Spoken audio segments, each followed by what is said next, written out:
Hello' everyone, আটাইকে Assam help desk চেনেললৈ স্বাগতম জনাইছোঁ। অসম হেল্প ডেস্কত ADREৰ বাবে মক টেষ্ট এভেইলেবল হৈছে এতিয়া।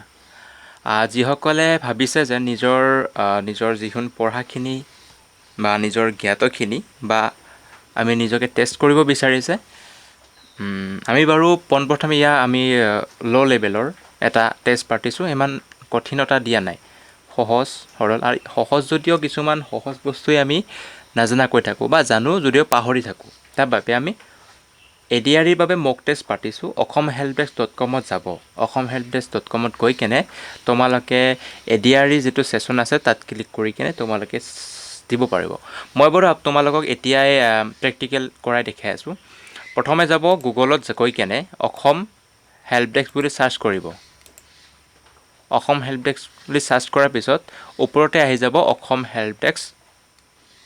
লিংকটো চাব www.asamhelpdesk.com। অসম হেল্প ডেস্কত ক্লিক কৰিব।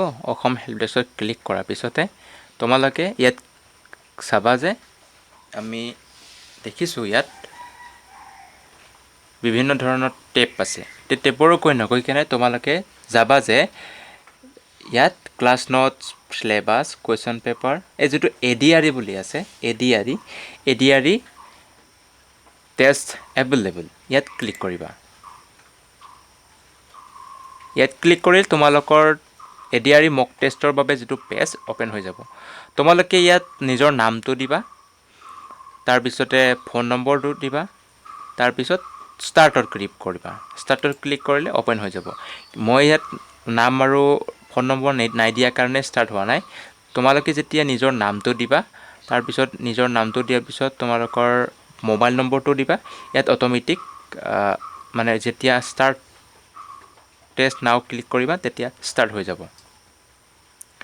গতিকে ভিডিঅ'টো ইমানখিনিয়ে আছিলে। তোমালোকৰ কিছু সুবিধাৰ্থে তোমালোকে নিজৰ টেষ্টটো দিব বুলি আশা কৰিলোঁ। বাকী ভালে থাকিবা।